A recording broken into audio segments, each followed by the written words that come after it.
Análisis estadístico exploratorio con RStudio. En este capítulo 4 desarrollaremos aquellas técnicas para evaluar relación entre dos variables cuantitativas. Para eso voy a abrir mi script en el cual están todas las órdenes de R para poder realizar estas técnicas. Aquí voy a primero definir mi directorio de trabajo y pues la data con la que vamos a trabajar está en esta librería que se llama MAS. Es una data acerca de mamíferos. Voy a abrir la librería MAS y llamaré la ayuda específica acerca de esta data de mamíferos. Y esta data contiene únicamente dos variables. Una variable referente al peso en kilos del cuerpo del animal y al peso del cerebro del animal en gramos. Son 52 diferentes especies de mamíferos. Vamos a ver que la clase de este objeto mammals es una clase DataFrame. Vamos a trabajar aquí con una estadística sumaria que ya se utilizó en el capítulo 2 del curso y en la cual veremos el resumen de 5 puntos de la variable incluyendo la media. Aquí llama la atención este valor máximo correspondiente a 6.654 kilos que va a pesar el cuerpo del animal. Y también tenemos este valor que es bastante alto de cerebro en gramos. Ese es el valor más grande. Vamos a evaluar las dimensiones de esta data frame y observamos que se cuenta con 62 filas, las 62 diferentes especies, y dos columnas, nuestras dos variables, body y brain. Luego, cuando utilizamos el comando print mammals, tenemos aquí todas las observaciones. Pero de hecho, pues tenemos aquí unas observaciones bastante grandes. 2547, que es el peso promedio del elefante asiático. Esto en kilos. Y aquí un valor aún más alto de 6.654 kilos del elefante africano. Pues vamos a empezar este análisis si queremos relacionar estas dos columnas, que serían nuestras dos variables, y bajo la siguiente pregunta. ¿Está relacionado el tamaño del cerebro de estos animales, de estos mamíferos, con su peso en kilogramos? Bueno, para eso tenemos una estrategia que es sencilla, que sería el gráfico de dispersión. En R lo vamos a hacer con el comando plot. Como no tengo esta data frame cargada a la memoria de R, pues entonces voy a hacer referencia a la data frame, escribir el símbolo de dólar y la variable. En el eje X va a estar la variable que yo escriba de primero, el cuerpo del animal, el peso del cuerpo, y en el eje Y el cerebro de este animal.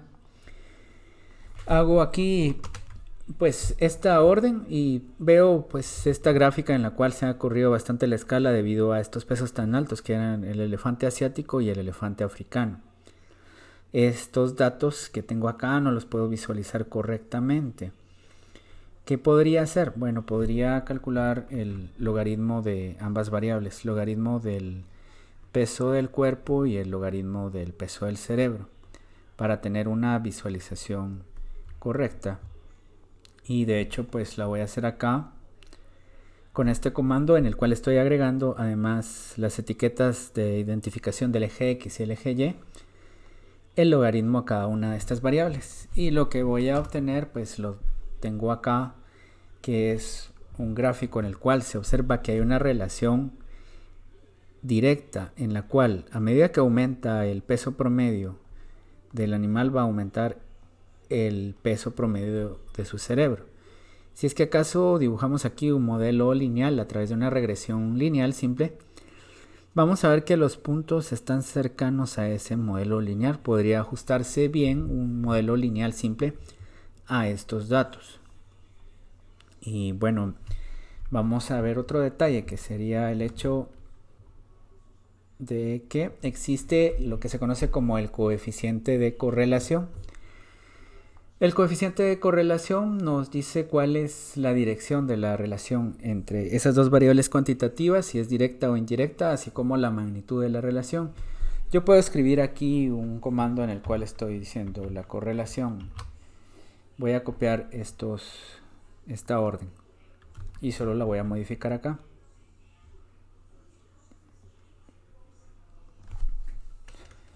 Entonces digo, ¿cuál es la correlación que existe entre el peso del animal y el cuerpo?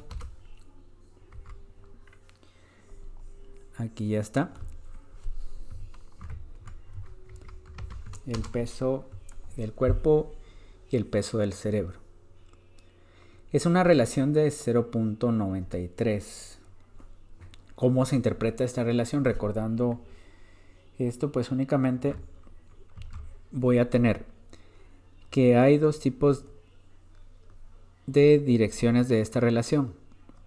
Y estas van a estar descritas por los valores que son positivos y los que son negativos. Una relación directa va a ser aquella en la cual a medida que aumentan los datos promedio del eje X van a aumentar los datos promedios del eje Y.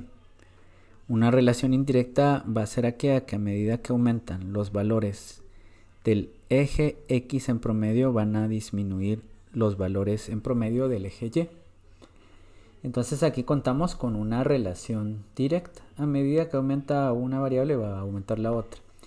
Luego pues tenemos el coeficiente de correlación que puede ser igual a 0 y este nos está diciendo que no hay ninguna relación entre estas variables. Cuando el valor es mayor a 0 nos está diciendo que la relación es positiva y si es menor a 0 que la relación es indirecta. Esto también nos dice que a medida que se acerca a 1 positivo, esta relación va a ser mejor. Y a medida que esta relación se acerque a menos 1, esta va a ser una mejor relación. Una relación, hay que subrayar esto, lineal. Es decir, que este valor que tenemos acá describe una relación positiva, directa, y es una muy buena relación entre estas variables. Están relacionadas de una forma lineal, de una forma muy alta. Luego voy a correr esta otra orden. Y aquí cuento con... claro, aquí tengo un pequeño error. Ya lo he resuelto. Puedo solicitar la correlación de un data frame, de hecho. Y aquí estaría diciendo que se relacionen todas las variables de cada una de estas variables de esta data frame con cada una de las variables restantes. En este caso solo tengo dos variables. ¿Qué es lo que va a ocurrir? Pues que voy a tener una matriz de correlaciones. Una matriz de correlaciones en la cual únicamente aparecen estos dos resultados.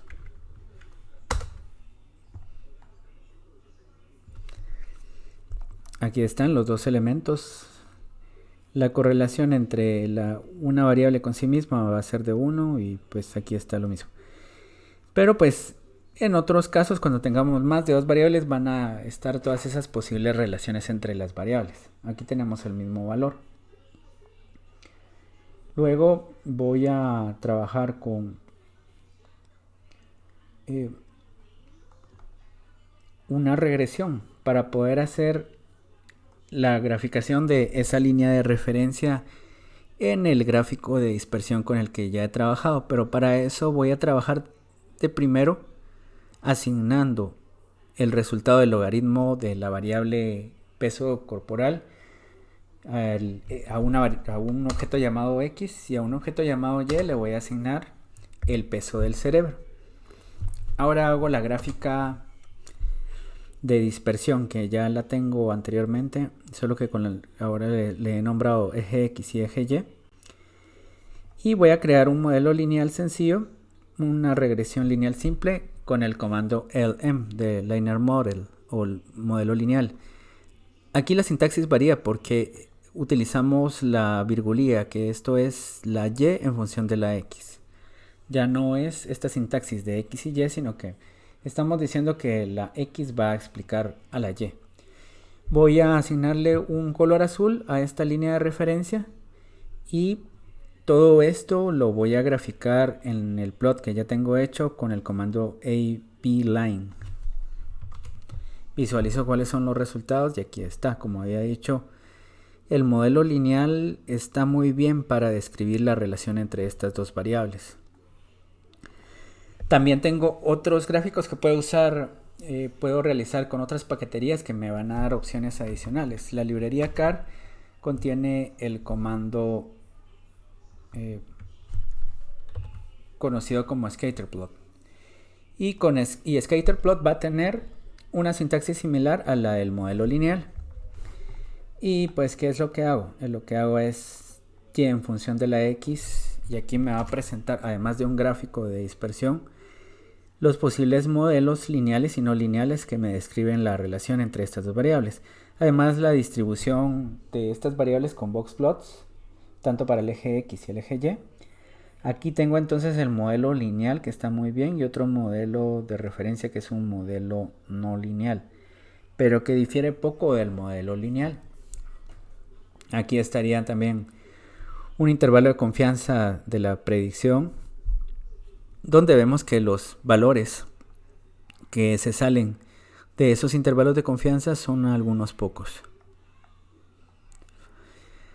Aunque como he dicho en otros videos, no es un curso de análisis inferencial, pues vamos a recordarnos de la prueba de hipótesis para un coeficiente de correlación. El R poblacional es igual a 0, va a ser nuestra hipótesis nula, que nos está diciendo que las dos variables en la población de la que se extrajo una muestra aleatoria no están relacionadas, y la hipótesis alternativa nos está diciendo que el R es diferente de 0, de hecho. ¿Qué es lo que ocurre? Pues voy a correr esta sintaxis y con el comando cortest del X y Y obtengo el siguiente resultado. Aparece siempre el coeficiente de correlación, un intervalo de confianza para este coeficiente de correlación de Pearson, y pues vemos que va de 0.93 a 0.97. Este valor P indica que se rechaza la hipótesis nula. Rechazamos la hipótesis nula y llegamos a la conclusión que la correlación en este caso es significativa. Vamos a ver otro ejemplo, y para esto abriré un archivo con el que ya se trabajó en sesiones anteriores. Es la database trasplante, en la cual se revisan los resultados clínicos de un grupo de pacientes con enfermedad renal crónica, en el cual se evalúan, por ejemplo, indicadores clínicos antes y después de recibir el trasplante. Esto se va a asignar al objeto que se conoce como trasplante, el cual voy a almacenar en la memoria activa de R. Y voy a ver qué variables tiene esa data frame. Variables como el fósforo, la albúmina sérica antes del trasplante y después del trasplante. Una variable con la que ya trabajamos, que es muy importante, que es la tasa de filtrado glomerular, que nos indica la capacidad del riñón para filtrar las sustancias. Otras variables antropométricas y epidemiológicas como sexo, edad, etnia, estado nutricional están también en esta data frame. Hagamos el plot de la creatinina post-tratamiento y la tasa de filtrado glomerular post-tratamiento. En este caso, aquí estamos explorando una tautología, porque de hecho la tasa de filtrado glomerular se calcula con base a los valores séricos de creatinina. Adicionalmente, en esa fórmula van a estar los datos acerca de la edad del paciente, el peso. Sin embargo, pues este ejemplo tautológico nos sirve para ver cuál es de hecho la relación entre esa creatinina y la tasa de filtrado. Voy a crear aquí el plot y ahora tenemos que esta relación posiblemente no sea de tipo lineal. Aunque la relación va a ser seguramente alta, vemos que tiene una relación no lineal. Si creáramos un modelo de regresión en un curso, en una sesión más adelante, vamos a tener una sesión específica para la regresión no lineal. Y aquí solo nos interesa el hecho que posiblemente un modelo lineal no describa mejor esta relación. Y recordemos que el coeficiente de correlación de Pearson nos habla de la relación lineal entre dos variables continuas que tienen una distribución normal. Ahora vamos a ver entonces el scatter plot de la paquetería CAR de estos resultados, y de hecho aquí aparece la línea de referencia del modelo lineal y el modelo no lineal. Este scatter plot nos muestra cuál podría ser el modelo que mejor explique estos datos. Por eso la sintaxis va a ser esta variable en función de esta otra. Ahora vamos a calcular los coeficientes de correlación de otras variables. Por ejemplo, ¿qué ocurre entre la creatinina post-tratamiento, que ya la utilizamos, y la tasa de filtrado glomerular? Eso ya lo sabemos, pero entre la creatinina y la albúmina. Entre la creatinina y la albúmina hay una relación moderada que es indirecta. Eso quiere decir, podemos deducir que cuando la creatinina está alta tenemos una tasa de filtrado glomerular baja. Y cuando está alta la creatinina también vamos a tener valores bajos de albúmina. De hecho, el que hayan valores bajos de albúmina es un indicador de daño renal. Por lo tanto, la relación que va a existir entre albúmina y tasa de filtrado glomerular se puede predecir que es una relación directa, porque una persona con mejor tasa de filtrado glomerular va a tener entonces valores más altos de albúmina, y de hecho aquí la observamos. Es un valor un tanto más alto a la relación en magnitud que encontramos entre creatinina y albúmina, y es positiva. También podemos hacer un llamado a estos coeficientes de correlación haciendo referencia a la data frame, pero aquí solo estoy eligiendo las columnas de la 28 a la 30. Y recordemos que cuando hacemos referencia a la data frame, lo que se despliega es una matriz de correlaciones. Y aquí está la matriz de correlaciones de esta data frame, donde decimos la creatinina con albúmina es una relación negativa, al igual que con la tasa de filtrado glomerular. La tasa de filtrado glomerular con la albúmina es positiva. Vamos a ver ahora un gráfico condicional. ¿Qué pasa si estas relaciones las estratificamos por otra variable? Para eso voy a utilizar la función coplot, y siempre con la sintaxis de esta variable en función de esta otra, pero tenemos aquí este carácter de módulo, y a continuación vamos a poner la variable por la cual vamos a hacer la estratificación. Esto nos da un gráfico como este, en el cual en el primer panel aparecen todos los datos y en el segundo aparecen los datos de sexo femenino, que está codificado en esta data frame como 0. Podría ser un factor, por eso es que tenemos estos resultados así numéricos, pero de hecho 0 está codificado para mujeres y 1 para hombres. Vemos aquí la relación curvilínea, y esta parte de la relación es lineal, pero cuando incluimos este valor que está acá, pues vamos a tener también esa misma relación curvilínea. Nos podemos preguntar, por ejemplo, ¿cuál es el coeficiente de correlación del sexo femenino? ¿Difiere del coeficiente de correlación del sexo masculino? Para eso vamos a utilizar la estrategia del comando by, familia de los comandos tapply, lapply, y pues hago referencia otra vez a la data frame y a las columnas específicamente 28 y 30, que las he colocado en un vector, y para eso voy a calcular el coeficiente de correlación, pero he indicado que debo de calcular el coeficiente de correlación para esas dos variables por sexo, por eso el comando by. ¿Y qué nos despliega entonces este resultado? El resultado despliega pues dos módulos, uno para el sexo femenino y la correlación es de 0.78. La correlación del sexo masculino es un tanto más alta, posiblemente por este valor que va a afectar más a la relación entre estas variables, que está bastante alejado del resto de datos. Bueno, ahí hemos hecho entonces un coeficiente de correlación estratificado por otra variable. Ahora exploremos otras opciones gráficas como las va a dar la librería ggplot2, que como hemos dicho en clases anteriores tenemos aquí que especificar la data con la que vamos a trabajar, la estética. En este caso tenemos tanto una identificación para el eje X como para el eje Y, y a lo referente a la gramática de gráficas vamos a agregarle aquí otro elemento que sería una geometría point.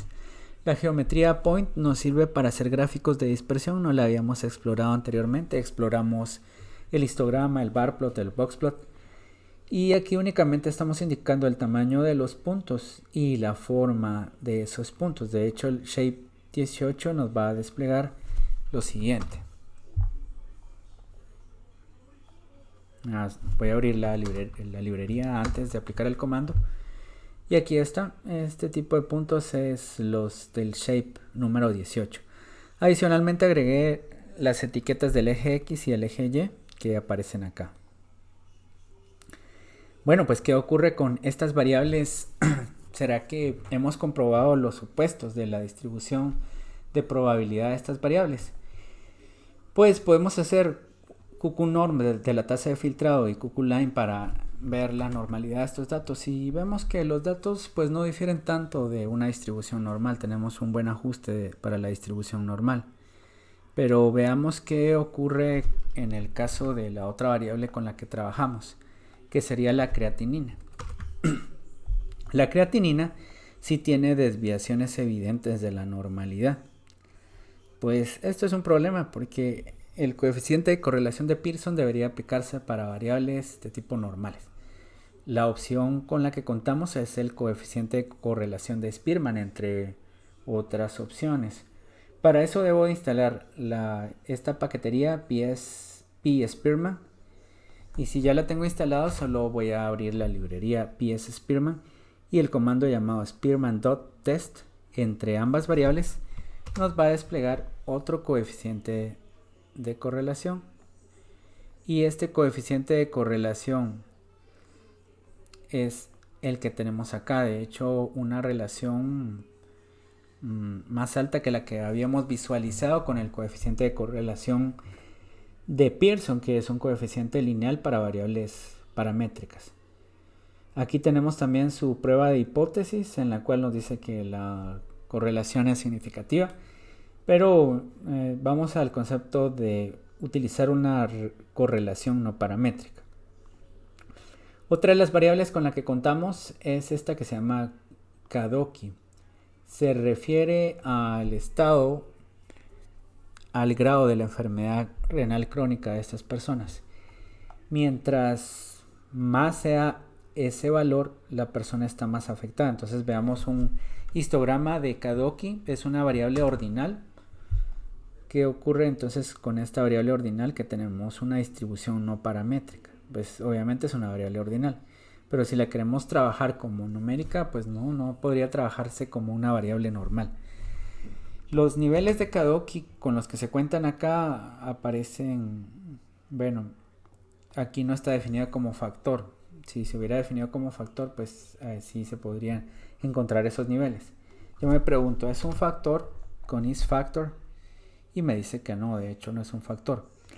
Voy a hacer un gráfico de QQ-norm y la línea de referencia de QQ-line, y me doy cuenta que lo que habíamos descubierto en el capítulo 2, que esto es variables ordinales, estas no son variables numéricas. Sin embargo, pues el coeficiente de correlación de Spearman sí lo puedo aplicar entre una variable cuantitativa continua, por ejemplo, que tenga distribución normal, y estoy incluyendo una variable ordinal. Bueno, pues esta variable ordinal la voy a explorar.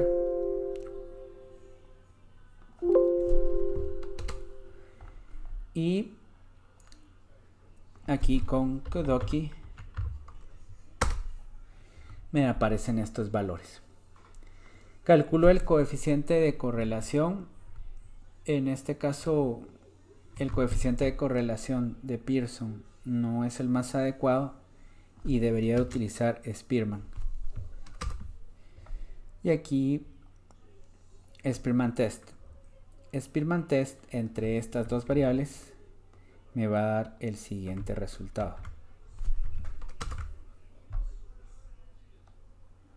Es una correlación altamente significativa y pues también es una correlación que tiene un sentido tautológico. A medida que la enfermedad está más avanzada, hay una menor tasa de filtrado glomerular. Con esto terminamos esta sesión y en una siguiente sesión vamos a hacer todos esos métodos para el análisis comparativo. Eso es cuando combinamos una variable cuantitativa con una categórica.